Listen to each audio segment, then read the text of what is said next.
In today's video, I will show you a gaming PC that's actually excellent for 1440p gaming for $1,000 and it's going to be really decent for an entry level of 4K as well. So if you're interested in both resolutions, stay until the end of the video because I will give you some important information. So it's crucial for you to stay on this whole video, and I will also give you Prebuilt PC options. So once again, it's really important for you to stay on this whole video. Without further ado, let's start. With the CPU, I went with the RYZEN 5 5600, which is $157 right now, almost a $40 difference between this one and the 5600X, and believe me, you're not going to notice any difference when it comes to gaming. Then I picked the ID Cooling SE214XT with RGB, so this PC is going to have some beautiful RGB with the case fans, the CPU cooler. The RAM doesn't have RGB, but I will explain on how to upgrade it, and the reason why I picked AMD over Intel is because of the motherboard and CPU combo price, and this motherboard has better features than the Intel one for the same price, which we are talking about the ASROCK B550 Pro 4 ATX motherboard. It's got some RGB and it has all the features that we are going to need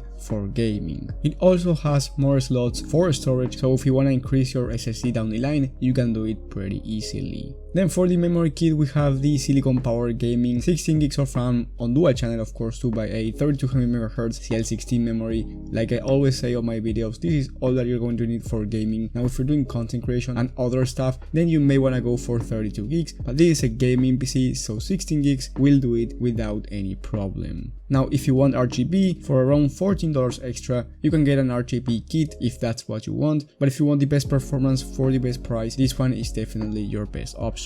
Then for the storage, I went with the Western Digital Green 960 gigs of M.2 NVMe SSD, only for $70. You can go with the Samsung 970 EVO, but that's going to be more expensive, and to be honest with you, you won't notice any difference for gaming. And 1TB of SSD, I believe, is the standard nowadays. Considering that you're going to download a bunch of games, you want to have at least 1TB, even though 500 gigs of SSD for some people might be enough, depending on the games that you're going to install. Then for the graphics card or the GPU, however you want to call it, the most important part on a gaming PC, we have the MSI Radeon RX 6700XT 12GB version, of course. This one is going to be excellent for 1440p and entry level of 4K. Of course, if you want to play the latest AAA titles at ultra settings, you won't be able to do this at 4K. But if you want to play games like, let's say, CSGO, Valorant, Fortnite, even GTA 5, you can play these games at 4K without any issues. But this graphics card is more orientated for 1440p, which is becoming the new 1080p nowadays, so it's nice to see that for $1,000 you can build a 1440p gaming PC without any issues, especially considering the prices for the last 2 years. So this GPU for $420 at the moment, it's an excellent price and will get you all the performance that you're going to need on your favorite game. However, I do recommend you searching a benchmark for the RX 6700XT RYZEN 5 5600 in different games for you to see how it's going to perform on your favorite games and to see the exact FPS that you're going to need on your favorite game and your favorite settings. So that's something that I do recommend you doing before buying any PC build. Now if you want to go for Nvidia, you can go with the RTX 3060 Ti for around $450, so it's going to cost you 30 extra bucks, and you can do it, I won't get mad at you. It's the same performance, but here you get ray tracing and DLSS, so if those are technologies that are important to you for gaming, then go ahead and buy the 3060 Ti. Also, if you want to do content creation, Nvidia has a better encoder, so you may want to go with the 3060 Ti if that's your goal. But if your goal is gaming, I think the 6700XT is still a better option because of the price, and you also get more gigs of VRAM, which is not important for right now. Maybe down the line with newer games coming, this will matter. And another thing that you get with an all AMD platform, you get the Smart Access Memory feature, which is going to give you some extra performance on some games, so that's something to bear in mind. Then for the case, I picked the PHANTEKS ECLIPSE G360A ATX mid-tower case. I absolutely love this case. It has that front mesh panel and 3 beautiful RGB fans on the front. You don't get an exhaust fan, that's why I added one extra from PHANTEKS. Don't worry, all links will be provided down below in the description, so if you're interested on buying this PC build or some of the components, you will have them down below, as well with the Prebuilt PC that I'm about to mention. But anyway, this case, it's excellent, it has great airflow, great aesthetics, and the price is really decent at $90. And last but not least, we have the EVGA G5 600W 80+ gold certified power supply. This one is fully modular similar, so if you want to change the cables, feel free to do it. This is a B-tier power supply and will get you all the performance that you need. However, if you have a higher budget, I recommend you going for at least 850 watt if you want to do some heavy upgrades down the line. Now, if you don't want to build it by yourself, I have a bunch of videos talking about the best Prebuilt PCs of the month, the best budget Prebuilt PCs of the month, Prebuilt PCs under 750 bucks, so you can go ahead and watch those in the top right of the screen. However, this is the PC that's decent for $1,000 in my opinion, the Shadow 3.0 from Skytech. It has the i5-10400F, which is 2 generations older, but really capable of gaming anyway, and then you get the RX 6600. However, this is not a 1440p Prebuilt PC, this is more of a 1080p Prebuilt PC, so if your goal is 1440p, do not get this PC. You either want to save up more money to get a Prebuilt PC that's capable of 1440p, or you want to buy a PC build like the one that I mentioned. However, for $1,030 you can get something like the Victus 15L. Remember that you will have all of these PCs down below in the description. This one has the AMD Ryzen 7 5700G and the RX 6600XT with 16 gigs of RAM, a terabyte of hard drive, and 500 gigs of SSD. Now, it's a bit over budget, $1,030, but it is going to be better than the last one in terms of gaming. It doesn't have as much upgradability, but if you want to just plug and play at 1440p, this one is actually a really nice PC. On an entry level of 1440p, you won't be able to run the newest AAA titles